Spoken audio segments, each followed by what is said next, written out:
Welcome to VoteProPot-Cast, the award-winning cannabis news podcast brought to you by VoteProPot.com. Here are your hosts, Phil Adams, Jay Britton, and Andrew McCreadies. Will marijuana be legalized in the U.S. in 2020? Well, we have 5 reasons why it won't. High Times looks like that venerable magazine may be shutting down.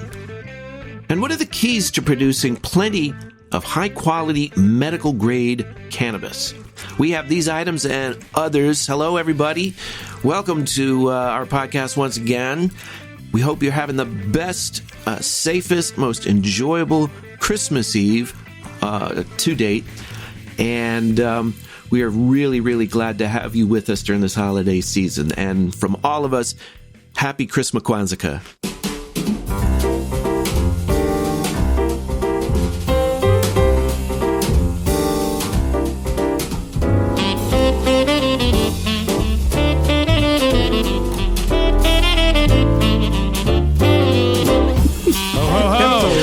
You want to cover as much as you can. Yeah, keep everybody happy. So did you all finish your Christmas shopping? Yeah. And my Christmas shipping, too. So, Wow. There's I'm the impressed. Christmas shopping, and then there's the Christmas shipping.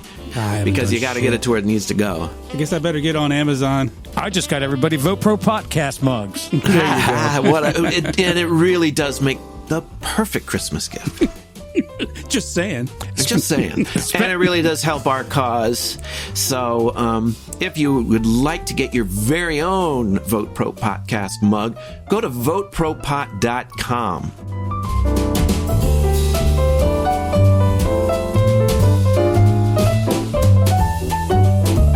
By the way, I'd just like to mention we had Steve D'Angelo on the show, and he was great. And we're very much behind their Last Prisoner Project. Go to lastprisonerproject.org and make a contribution. Read about it and help out in any way you can. It's a great organization. It sure Their is. goal is to make sure that people who are sitting in prison for nonviolent marijuana possession charges are released. I mean, it is sort of unfair when there are people making billions of dollars off selling cannabis illegally, and they're taking that tax money to build prisons to put people in who are serving time for possession of marijuana. It's just ridiculous. Yeah, Come on, right. guys. It's criminal. Something Phil talks about a lot and pushes. So Yep. help Very us out. near and dear to my heart. So, yes, whatever you can do, we sure would appreciate it. lastprisonerproject.org. Okay, New Jersey residents will decide whether to legalize marijuana in the Garden State after both houses of the state legislature voted Monday to put the question on the 2020 ballot. The measure passed the state Senate in a 24-16 vote at the State House in Trenton on Monday afternoon, while the State Assembly voted 49-24 with one abstention. State Senator Nicholas Scutari said that people actually smoke marijuana. I can't believe that. I can't believe that our relatives are getting arrested over a substance that is so widely used in this state and country. People use it every day. Governor Phil Murphy made legalizing marijuana for those over 21 one of his campaign promises. In the nearly 2 years since he took office, the initiative has had several setbacks. State Senate President Stephen Sweeney announced that in late November it would not take the bill to the floor and would instead seek to put it on the ballot. So actually, this is sort of Chickens. both sides are sort of, they're both in favor of it, but kind of scared of it at the same time, Yeah. They're punting it. Right, because before though? I mean, why are they scared of it? The public wants it, right? Right. I mean, I think sounds to me, Andrew, see what you think of this. The political move they're doing is say, I don't want to do it, you do it. No, I don't want to do it, you do it. Well, screw it, let the voters decide. Put it on the ballot. Yeah. Make it a ballot initiative. Well, I think It's kicking the can. Right. The pro people are afraid that being such a common cause out there that they're going, they're not going to rush out to vote just for that because they think it's going to pass easily. A lot of people thought Hillary Clinton was going to be elected easily too. So that's their life is funny fear, and the the people that are against legalization are fearful that they're going to show up. Right. Right. No, that's a good point. You're right. Exactly. So if there's a ballot initiative, get the hell out there and vote. So that's what's going to happen in New Jersey. Now, a petition also for legalization for recreational is being filed in Oklahoma. So let's see how that goes. And Oklahoma, one of my new favorite states. Yeah.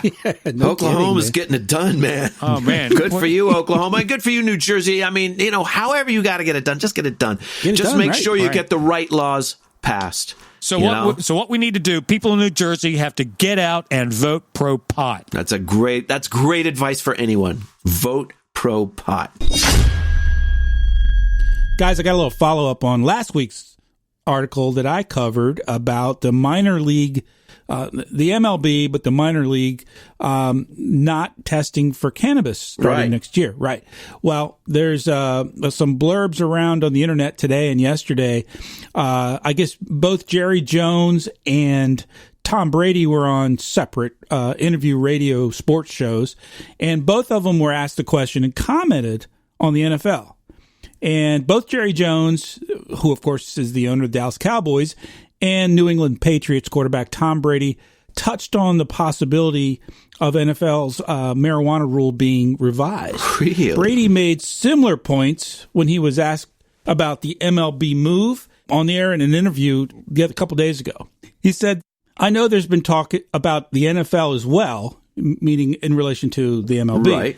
And I think the stigma is being removed. And hopefully they're doing a lot of research into whatever benefits there may come from cannabis. So, he had a very positive kind of, non-committal, but positive. And Jerry Jones said the same thing. Now, of course, a lot of anti-cowboy folks would say that Jerry Jones do everything he can to get some of his criminals to stay on the team. He'd probably legalize murder if he could keep. No, I'm just kidding. That's probably unkind. And, I'm joking. And that's from someone who's followed the Redskins all my life. Right. But right. the seems to me Jerry Jones has more to say about it than Tom Brady does. I mean, which means he has something to say about it. And even among the owners, he's one of the more influential, certainly. Absolutely. As an observer, all three of us, as folks who observe this whole political window, I've noticed a swing in sports big time in the last year, just in the last 12 months, big time. And we're really seeing that the players who, when I say players, I don't mean literally folks that play the game. I mean, the power brokers of those leagues are all making comments to the effect of, this is stupid. Yeah, why are we penalizing guys for doing something that's legal? I mean, it doesn't make any sense. For doing something that's less harmful to them than what the league insists they do. And the NFL, I think, could use a little press, some good press. And seem to be and start looking smart and intelligent and thoughtful.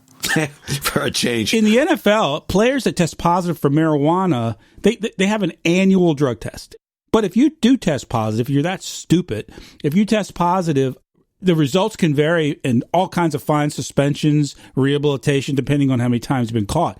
A contracted player can be tested with as little as 3 hours notice. Wow. In 2018, the NFL collectively charged its players $4 million in fines related to substance abuse. They don't break out what portion of that. I would be interested to know that if they did break it out, what the proportion of that relates directly to marijuana. The estimates are it's almost exclusive. It's almost exclusively cannabis. I don't think crackheads could be professional athletes. And no. That's right. No, but I was thinking of performance enhancers. Well, that's true. Yeah, right. And I think they're pretty cautious about that. But we really haven't heard a lot about steroids in sports in the last couple of years, have we? No, we haven't really. Not as much. You're right. Doping in general. Well, the NFL and the players' unions are currently in collective bargaining negotiations. So usually they wrap that up in about 30 days. So anytime now, they should have a determination, and hopefully cannabis will be part of it. So when are they going to let the fans smoke weed in the stands? That's what I'm hoping for. That's a whole nother topic. Yeah, you're allowed to drink in the stands. Why can't you puff on a doob? And still no ruling. They should have a doob concession. And still no ruling on whether or not they're going to allow cannabis in beach volleyball? No, sorry. Beach volleyball has not been mentioned. I don't know. I think this is, it seems like, if this is true just in the past year, we're beginning to reach maybe not a tipping point, but close to it. we're definitely moving in that direction. If it becomes legal in the U.S. in 2020, it'll probably become legal in the NFL in 2020. But I don't know if we should even hold our breath about that. Got an article here from the Motley Fool. From Nikki Sixx about the 5 reasons marijuana won't be legalized in 2020. It's the end of the year, and we're looking onto 2020 and thinking what's going to happen with cannabis in 2020. Ooh, a prediction. Now, I'm going to give you now 5 reasons why I think marijuana legalization on the federal level will not happen. Ooh, not. Yes, I'm sorry to harsh your mellow here, guys. I'm being a buzzkill, big time. But bringing me down. Even though this hasn't really been in a banner year for marijuana stocks, there's a little denying that the industry's growth has been incredible. I know between 2014 and 2018, we witnessed legal marijuana sales more than triple. And they're liable to increase 5 to 18-fold by 2030. That sounds about right. Yeah, one aspect of the cannabis industry that continues to be stuck in neutral is the idea of legalization on the federal level. That sucks. Despite the 66% of Americans that favor legalization from a 2019 Gallup poll, and 33 states having legalized medical pot in some capacity since 1996, but there's still a zero chance of, I feel, of the federal government changing or taking off Schedule 1 in 2020. Give me 5 good reasons why. The Republicans will control the Senate until at least 2021. To begin with, you can't overlook the fact that the Senate will remain a majority controlled by Republicans until 2021. It's noteworthy that surveys have consistently shown members of the GOP to have more adverse views of cannabis than Democrats or independents. And the aforementioned Gallup poll from October says 76% of Democrats and 68% of independents favor nationwide legalization, compared to only 51% of Republicans favor legalization. So these guys, I mean, if only half their voters are in favor, I guess a lot of them aren't going to stand up for it, Okay, now the next is Mitch McConnell is Capitol Hill's most ardent opponent to cannabis. And as long as he's going to hold the reins, I think there's a zero chance. I don't think he's going to let it by. I don't know. Well, it's hard to say. Although he was cool with the farm bill.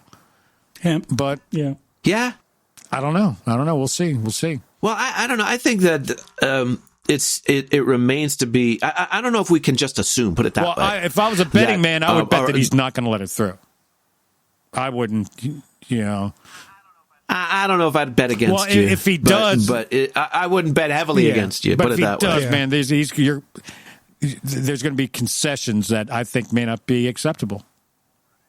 Right. Yeah, but politics is still as they say, the art of the possible, and that could be thrown in as a chip on some other negotiation. Right. There's always that possibility. So, where you're probably right. I mean, odds are no.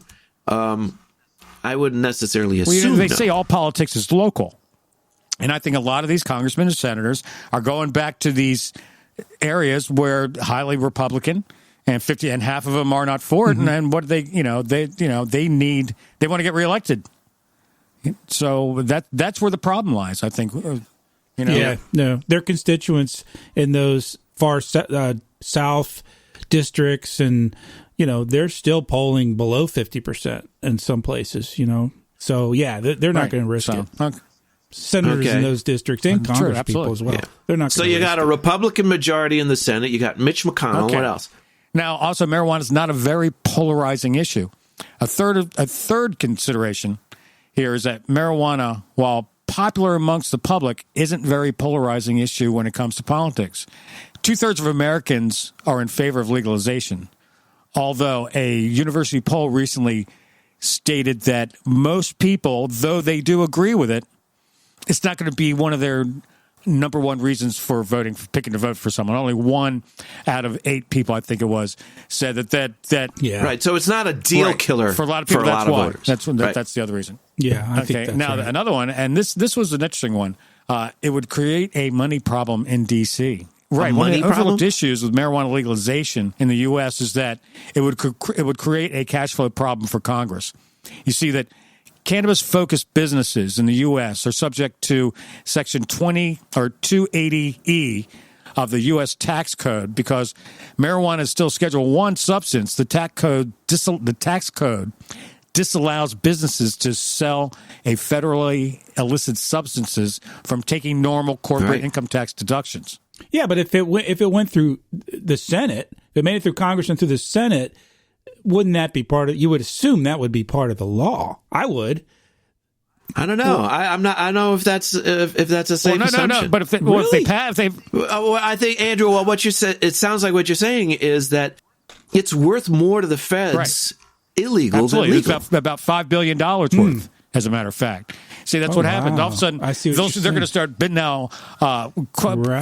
Marijuana corporations, cannabis corporations are going to love it. They're going to be able to start writing, depreciating their equipment and their businesses and it's great. But that means that there's all that money that the U.S. government's not going to get anymore. Never thought of that. And it's about $8 billion. That's a lot of cash. Okay, the last but not least is safety data remains dicey at best. It's just that with, it's like an endless cycle. It's a catch-22. The FDA says, well, we need more research before we can, authorize and allow these products. And they go, well, but we can't do research as long as it's still on Schedule 1. And we can't take it off Schedule 1 until we have research. Right. It's catch-22. So, and I think that you can't get there that has from been here. an issue, and I think that is still going to be an issue in this coming year. That's so indicative of the government, isn't it? What this really means is that it's going to be very difficult for any American corporation to get established on a national or international level in the cannabis industry. So we are going to just be left behind for another year. And if you listen to the interview we did with Steve D'Angelo last Friday, he said, and I didn't realize, but he's right, this is going to cost the United States trillions of dollars, and we started this whole legal marijuana industry, and we just gave it up. And we will never be the leader of it because that is the longer they wait, the greater the chance of us never seeing being at least some of that. Yeah, revenue, the longer they wait, the worse it's going to be. To lead the industry, which we should be doing. Well, he also made the point, and I agree with him. You can never look down upon the American ingenuity, creativity, well, that's and entrepreneurship. True. He did say that, and I agree with that. I mean, you got to have a certain because the facts are, like we've pointed out before, we are by far the largest economy in the world. Not even close. Yeah. Yeah. Well, and China's kind of almost close, but beyond that, not when it comes to cannabis, they're not even in the picture. No, they're not in the picture. But I mean, just the size and power of the U.S. global economy cannot be underestimated. Right. So, and also in the consumer base, we buy a majority of the illegal drugs in the world. The United States does. That's not going to change. Right. That's not going to change. Right. But we're not only just talking about recreational medical marijuana. We're talking about the cannabis industry, and that's going to be it's going to be huge. I mean, people as far as fabrics, plastics, construction materials, medicine, herbal, even spiritually. It's going to be huge. It's going to be it's going to industrialize just like any other sector. It will be the next internet. Well, I don't know about that. I don't know. Well, the internet fundamentally changed the way human beings communicate. I don't think cannabis is going to do that. Well, I don't know about that either. I think if from a business and revenue standpoint, you're talking about hundreds of billions of dollars probably over a period of 10 or 15 years. Well, we'll say it's the next big thing. No, that'll work. Yeah. But we're looking at hemp for animal feed. We're looking at hemp for the nutritional value of seeds. I mean, not only it's going to be a food source as well. It's going to be huge. The only problem is going to be finding enough ground to grow it all, because we're going to need millions upon millions of acres of hemp. It's a big country, and the only thing holding us back is our representatives. Right. So you got to make some noise. Well, now there's it's also going to be a matter of, industrializing in the right way. And this is a great article here from Green Entrepreneur about that. It's called Say Hello to the Future of Medical Cannabis. And they're just speaking about what are the elements of industrializing the production of really good quality medical grade cannabis. It's now this is going to be apparently the first of a series of articles, but we talked about the potential, and the potential is, there are millions of people already using cannabis, whether legally or illegally. The market is there. Mm-hmm. Once, assuming at some point that we do get legalization across the U.S., or even if we don't, it's still legal enough across enough of the United States for medical marijuana that there is going to be a scaling up of the production, just like Andrew said. We're going to need, what did you say? Millions of acres, hundreds of thousands of millions of acres. But not just that. We're talking about machinery. We're talking about best practices. We're talking about quality standards. This is all something that the legal cannabis industry is still in the process of defining. And this article points out some really great, what they call keys to effective industrialization of medical grade cannabis. Because really the industry is in its infancy, right? Absolutely. Very much so. And they're discovering that, it's going to operate very much like any other, manufacturing or, production industry. But with its own set of needs and, special considerations. The first one they talk about is the scaling of cultivation and production in equatorial countries, with the idea that they're the ones with the optimal growing conditions, longer sunlight, ideal climates, that kind of thing. And the article points out South American countries, Peru, Colombia, have recognized the economic and public health potentials of medical cannabis. So they've already established laws and regulations supporting its cultivation, the production, shipping, export, all of that. So it's already kind of an attractive place for grow operations. Second one they're talking about is seed banks. There's a whole anybody who's been to a dispensary sees how much genetic optimization is going on, even if they don't recognize it as such. There's so many strains, so much information on terpenes and whatnot. This is all from seed banks that are optimized for the environment, for use, for creating products. So there's that consideration, and these are already starting to sort themselves out, but they're like, more than 550, I think, varieties of cannabis available in the seed bank. Damn. And they're producing more all the time.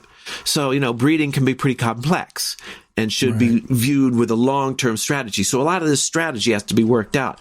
Another one is selecting the right type of cultivation and methods. There's going to be standards and practices around that. Adoption of quality standards. And we're seeing the ramifications of this already with black market, vape cartridges poisoning people because of, in that sector, there's no real quality standards. So quality standards, but it's not just that. It's using efficacious medications that are cannabis based. There's got to be standards. So there's all kinds of milestones and benchmarks that people kind of have to define still as this cannabis industry that's still in its infancy, as Andrew said, begins to mature. And we have to do it correctly, because if we do it incorrectly, the long-term effect could be bad.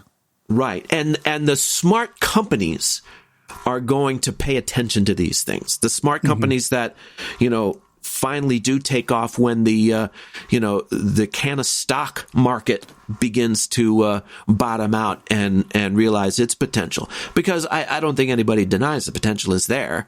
Right. But it's a matter of, you're looking at fundamentals of companies when you're investing in them. And, one of the fundamentals is how they operate and,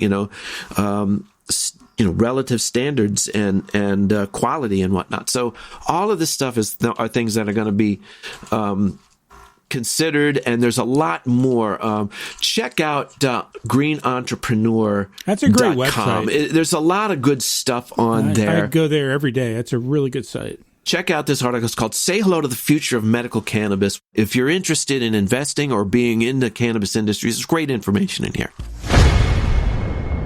So I got some sad news, guys, in the cannabis front. At least it's sad to me, and then probably to all of us, because we're all the same age, and we grew up, we came of age reading High Times, right? We did. Absolutely. Yeah, among other underground mags. Phil and I, when we were in college, used to work at a record store, and the bathroom in the record store in the back room was plastered with the centerfolds of High Time. Remember that? Yeah, that's right. I do. Weed centerfolds. Wallpapered with just buds. Weed centerfolds. This is an article out of the New York Post by Keith Kelly.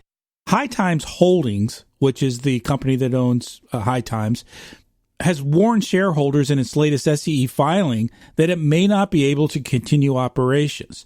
High Times has acquired a couple of rival publications recently. They bought Dope Magazine. You probably saw that online. Nope. They bought Culture. They bought Green Rush Daily. And they also run a bunch of marijuana-themed concert events and so forth. They sponsor them. But they're hurting. They're hurting for cash. That's sad to hear. Well, are they hurting for cash just because they bought up all those other magazines? No, I think they've been hurting for a while. They recently hired Toronto-based Laser and Laser, I think that's how you pronounce it, Lazer, to search for new backers. And they're trying to dig themselves out of a $105 million debt. Right. Jeez. In the most recent earnings report, High Times Holdings incurred a net loss of $11.9 million for the 6 months ending in June 30th, 2019, on revenues of $10.7 million. So they took in $10 million and they lost $12 million. That's not ever good. It's not how you stay in business. But the thing is, guys, High Times is not alone. Civilized, which is a great website, and several others. In fact, Civilized was partly funded by Chelsea Handler, the comedian. Yeah, she was a big investor. But on a larger note, I mean, I think magazines are dying. Right? Is this the publishing, the paper publishing issue? And some have things like High Times that has been around for 30 years, 40 years 45 years. Yeah. For most of that time, they had the market pretty much to themselves. There were a few other little mags, but when you talk, you talk about marijuana periodicals, you're talking High Times. I mean, that's the first thing that comes to mind. And it's still a great magazine. I enjoy it. But now they don't have that space all to themselves. That's right. Quite the contrary. It's a very crowded space now. But it's also a much bigger market. I mean, think about it. A lot more people are involved now in cannabis. There's more advertisers. Users. Yeah, you would think. So maybe they just run a shitty business. I don't know. And especially nowadays when cannabis companies are looking for places to advertise because they're so limited in their marketing ability. Yeah, maybe they're still publishing a lot of print magazines because I think, magazines are still popular. It's just print, not in print. People aren't buying print like they used to. And their website probably isn't generating the income that the print magazine did. Right. And the competition in websites is probably huge for High Times. Yeah, that's what I'm talking about. Apparently these magazines are all struggling, and it's surprising a little bit to me because, again, the cannabis, the sort of envelope of cannabis, whether it's industry or users or whatever, has grown exponentially in the last couple of years with legalization. So it's a little bit surprising me and a little sad because like I said, we grew up with High Times and we wish them well and we hope they dig themselves out of the hole. Well, so it's not over till the fat lady sings. If you're a lover of High Times, go out and buy a couple issues and help them out. Guess what I did today, guys? Went to the dispensary. Went to the dispensary. Yeah. I was just driving by, and I thought I just stopped in. You know? Heard your name called. Yeah, I just went by. And I was talking to him, and also because I wanted to ask a couple questions. And there's been word on the streets in Maryland here that there's a shortage of flour in Maryland. Mm-hmm. So I asked the one of my favorite bud tenders there, this great guy. I said, I hear there's a shortage of flour. And he goes, actually, there's not a shortage of flour. There's an overabundance of patience. That's one way of looking at it. And he said what happens is just, man, the patients come, everybody's getting a card, man. It's insane, really? Man. So we're seeing new people the supply every is day. the same. The demand is increasing. Right, yeah, exactly. Well, that's a good thing for them, man. They got to be catching. I would love to see those numbers, like how many cards were issued each month since legalization occurred. Yeah, That's see the line Maryland. on that. It'd be interesting to see I'm sure it's a hockey stick kind of. Oh yeah, big. Oh yeah, I know the first year was.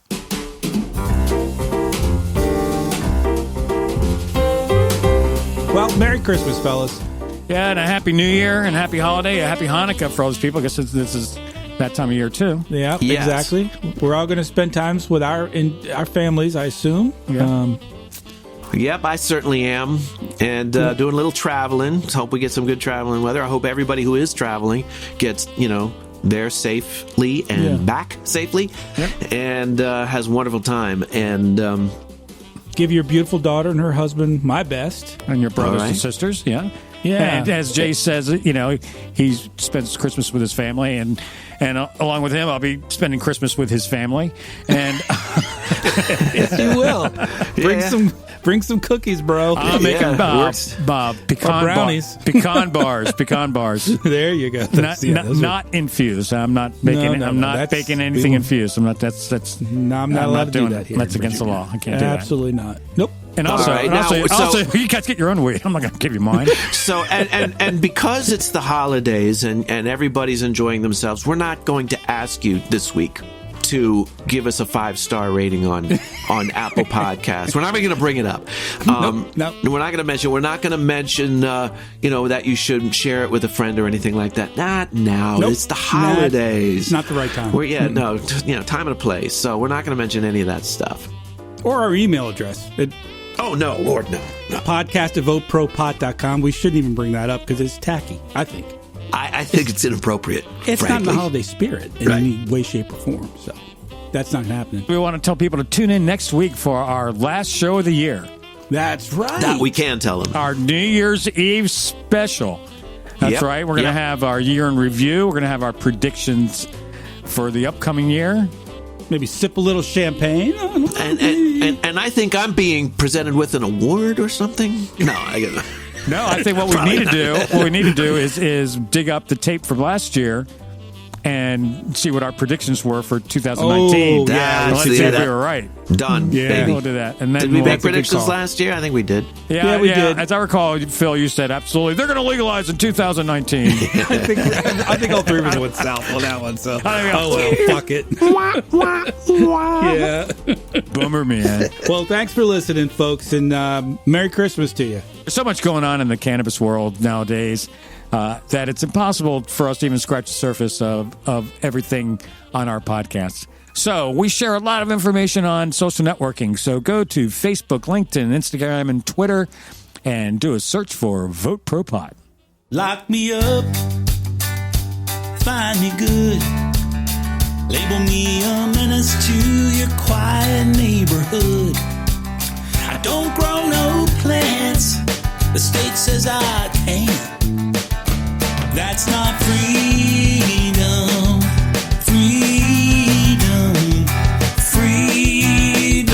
that's the point.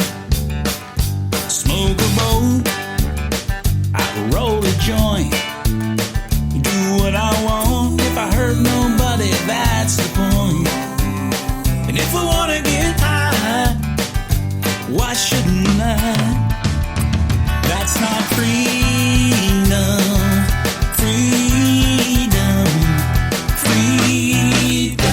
That's the point.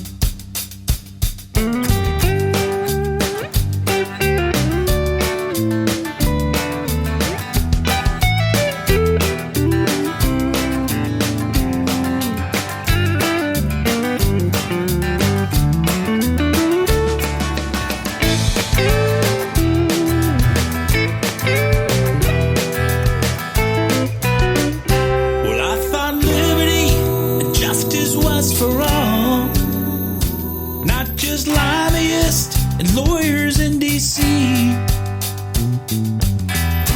They don't listen to the people, but they decide what's best for you and me.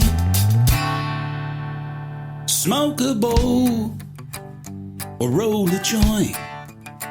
Do what you want if it hurts nobody. That's the point. So let's get high, yeah, you and I. It's called freedom, freedom, freedom. It's called freedom, freedom, freedom. Oh yeah. That's the point.